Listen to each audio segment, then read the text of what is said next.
今天我们学习副词至少，怎么用呢？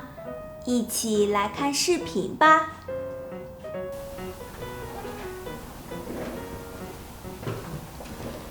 晨晨，你在看什么？我在看关于外国人来中国留学的新闻。你知道吗？到2021年，全世界已经至少有300万人来中国学习过中文了。这么多！我有一个外国朋友也想来咱们学校学中文，有什么要求吗？来咱们学校留学的话，至少要考过 HSK 3级。好吧，那他至少需要半年的时间准备考试。对了，来我们学校留学的学费是多少呢？至少是每年1万。如果你的朋友学习很好，就可以拿奖学金。太好了，他希望毕业以后留在中国的公司工作，不知道有没有机会。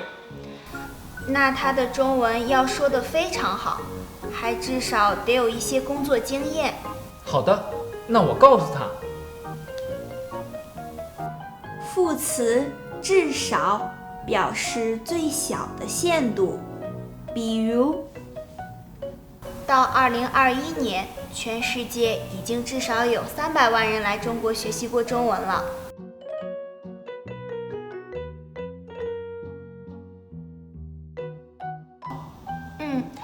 来咱们学校留学的话，至少要考过 HSK 3级。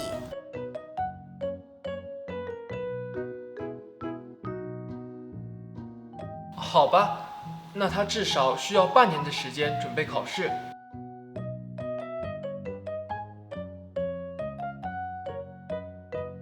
大家明白了吗？跟我读：全世界已经至少有300万人来中国学习过中文了。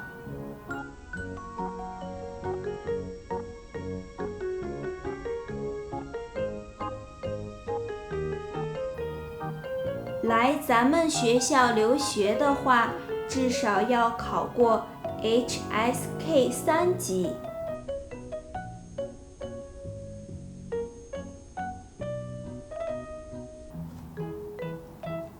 那他至少需要半年的时间准备考试。